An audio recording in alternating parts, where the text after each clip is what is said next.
If I told you that in a single country the lives of hundreds of thousands of women are governed by millennial traditions, unwritten laws, and social norms that force them to relinquish even their most basic desires and decisions, would you believe me? In Afghanistan, marriage is not merely the union of two people. It is a mirror reflecting a complex cultural tapestry in which honor, bride price, and the most conservative interpretations of Islamic law determine the fate of young women. Stay tuned. One of the final revelations will challenge every assumption you've ever held about human dignity and resilience. Subscribe now to ensure you don't miss a single detail. Welcome to World Marvels. 10. Forced marriages and massive age gaps. In Afghanistan, marrying a much older man isn't a personal choice. It's a family strategy. Parents secure their daughters' futures by arranging marriages with men who have already amassed resources, land, or local influence. Age differences sometimes exceed 30 years, justified as a means of guaranteeing economic stability in a landscape of scarcity. Yet this generational chasm erodes any chance of an authentic relationship. A bride who is barely more than a child must quickly adapt to the customs and temperament of a mature adult whose values and life experiences are worlds apart from her own. With the Taliban's return to power in 2021, these unions became even more entrenched. Restrictions on women tightened, and any form of dissent or education beyond home-based religious instruction was ruthlessly curtailed. The impact goes beyond emotional alienation. Girls married off in their early teens often face life-threatening childbirth complications, psychological trauma, and a complete severance from the schooling that might have offered a path to autonomy. Even within the household, these brides are silenced. Voicing discomfort or asking for family planning equates to dishonoring both husband and in-laws. A taboo that carries real, sometimes deadly, consequences. 9. The tribal honor system. Namus, or honor, acts as an unyielding social tribunal in many Afghan communities. When a young woman resists the marriage chosen for her, she doesn't merely defy her parents. She taints the prestige of her entire clan. Word of a perceived dishonor ripples through villages and valleys, prompting local elders to step in to restore balance. This communal policing is ruthless. Neighbors grow suspicious, religious leaders preach about a woman's duty to obey, and the family, fearing social exile, resorts to escalating forms of coercion. Isolation in one's own home, threats of violence, or forced religious admonishments become tools to enforce compliance. In effect, the tribal honor code functions as an invisible chain, binding women to traditions that facilitate their subjugation. Moreover, the honor system extends into legal gray areas. No formal court need convict a family of wrongdoing, because the court of public opinion holds supreme sway.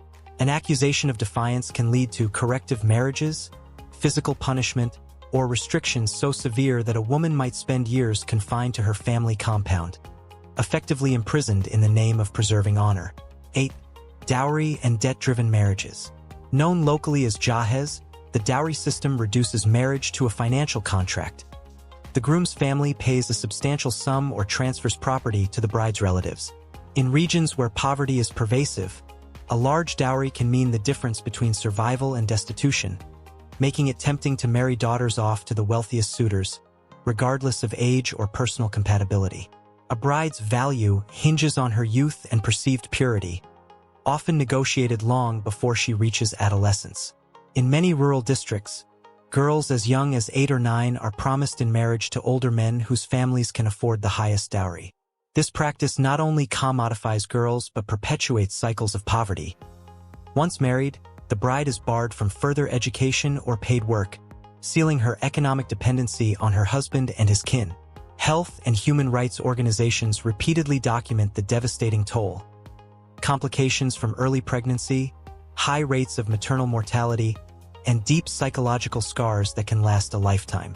Yet local customs and economic necessity frequently override calls for reform, since families view dowry payments as essential inflows of cash or assets that safeguard their own financial survival. 7. Child and early marriages.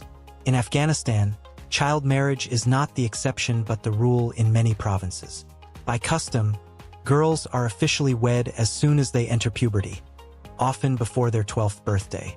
These ceremonies proceed with or without the girl's consent, binding her to a life of domestic servitude and deprivation of agency. The consequences are severe. Adolescent mothers face dangerous childbirth, ranging from obstetric fistula to fatal hemorrhage. Psychologically, young brides suffer trauma from abrupt transitions into adult roles, forced to care for children of their own barely years after entering adolescence themselves. Education, once begun, is almost always abandoned, closing off any realistic chance to pursue an independent future. International efforts to raise the legal marriage age have made little headway against entrenched rural traditions and interpretations of religious texts that prioritize family stability over individual autonomy. Even in urban centers where attitudes may be slowly evolving, the pressure to conform to long-standing customs remains formidable. 6. Bacha Posh. In families lacking a male heir, a remarkable and heart-wrenching custom emerges.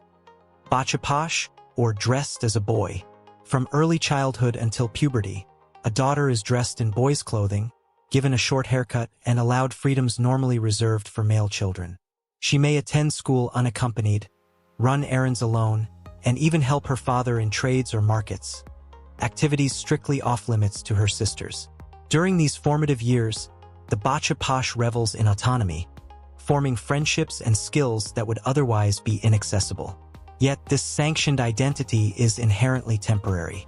Upon reaching adolescence, the girl must relinquish her boyish guise, don female attire, often the full burqa, and adopt the subdued, private role of young womanhood. This forced reversal can be devastating. After years of independence, the newly refeminized teen is thrust into a restricted existence, where every step outside the home requires male accompaniment and every aspiration must be channeled through the male guardians in her life. The abrupt loss of freedom frequently induces deep emotional distress, eroding the confidence built up during her boyhood years. 5. Bahad as debt repayment. In rural Afghanistan, family disputes and monetary debts can be settled by offering a daughter in marriage, a practice known as bahad. When a family member is accused of a serious offense or accrues an insurmountable debt, a daughter is handed over to the aggrieved party as a living guarantee. Her worth in this grim calculus corresponds to the magnitude of the grievance. For the girl involved, this transaction erases any vestige of personal choice. She is relocated to an unfamiliar household, where affection and respect are replaced by duty and subjugation. Often, these marriages occur without any formal consent, sealing her fate in a union that benefits familial reconciliation at the cost of her autonomy and well-being. Bahad marriages perpetuate a chilling message. Women are collateral, tools to balance male honor and settle male disputes. Human rights advocates decry the practice as a gross violation of fundamental freedoms, yet local power dynamics and patriarchal norms ensure its persistence. 4. The burqa and female mobility. With the Taliban's resurgence in 2021 came the reinstatement of the full burqa as mandatory attire nationwide. Gone are the days when a simple headscarf sufficed. Now, women must wear garments that conceal every inch of skin and face, save for a narrow mesh screen to see through. Venturing outdoors without a male escort can incur severe punishments, from fines to imprisonment or physical coercion. Beyond the fabric itself, the law imposes strict male chaperone requirements. Whether to purchase medicine, fetch water, or attend a spoken-word gathering, women must secure a mahram, a male relative, to accompany them. This enforced dependency eliminates spontaneous movement, traps many women within domestic walls, and prevents access to education or paid employment. The burqa thus becomes both physical barrier and symbolic cage, an emblem of enforced invisibility. By masking female presence in public spaces, it not only deprives women of agency, but erases their contributions to community life, reinforcing a cycle of marginalization. 3. Nanawati, the asylum ritual. Amidst customs that restrict women's freedoms, one ancient tradition stands out for its spirit of mercy. Nanawati, the right to seek asylum. In tribal lore, anyone facing mortal danger or wrongful accusation can knock on the door of an enemy's home and plead for protection. Once admitted, they are under the host's unwavering safeguard, immune from vendetta or harm. Though this ritual predominantly applies to male intertribal conflicts, There are documented cases of women invoking Nanawati to escape domestic violence or forced marriage. By appealing to community leaders or sympathetic clans, a young woman can claim sanctuary, albeit precariously. Under this honored code, placing her fate in the hands of local ethics rather than her own family. Nanawati reveals the dual nature of Afghan tradition. Cruelty and compassion can coexist, and the same cultural fabric that binds women in servitude can also, in extraordinary circumstances, shelter them from violence. 2. Underground animal fights.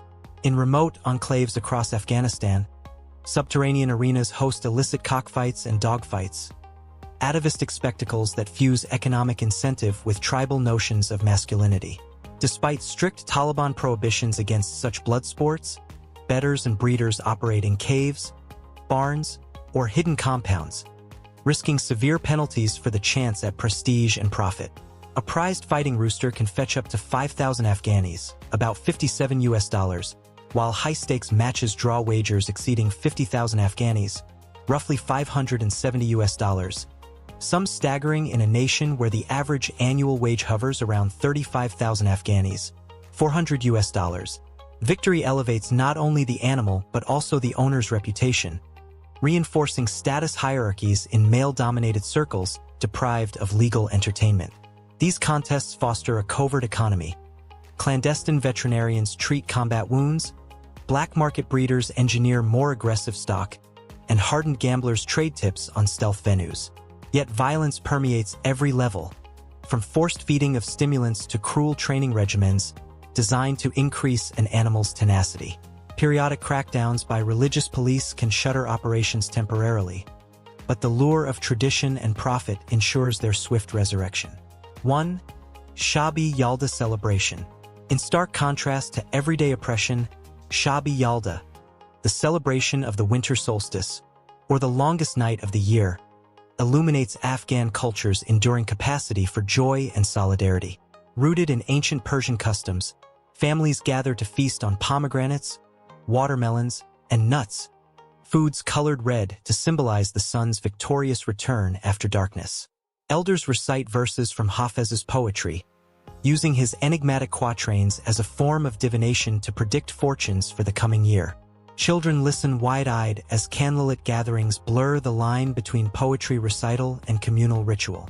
In some villages, villagers build small outdoor bonfires, encircling them to sing tribal songs and dance under starlit skies, a rare moment when even the strictest gender prohibitions relax slightly.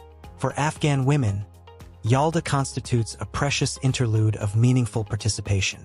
While the burqa remains compulsory outdoors, inside private homes women join in storytelling, song, and gift-giving, exchanging hand-stitched scarves, small oil lamps, or verses inscribed on parchment.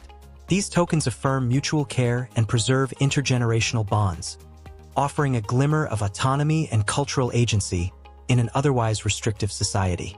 Though modern surveillance and intermittent Taliban bans have curtailed large gatherings, Shabi Yalda persists in discreet family circles. Women and men craft secret invitations, encrypt poetry readings in code, and smuggle pomegranates to hidden courtyards. This resilient celebration stands as proof that even in the darkest hours, Afghan communities can kindle the light of heritage and hope.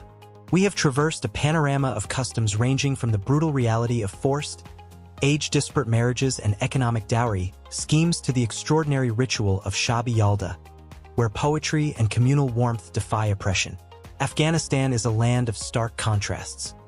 The same ground that imprisons women with rigid burqas and patriarchal edicts also shelters centuries-old traditions of asylum, poetic communion, and clandestine solidarity. Now, we invite you to reflect. Which of these customs surprised you most? And what single change do you believe could transform the lives of Afghan women? Share your thoughts in the comments below. Subscribe for more deep dives into the world's hidden cultures, and help amplify these vital voices by liking and sharing this video. Thank you for joining us on World Marvels.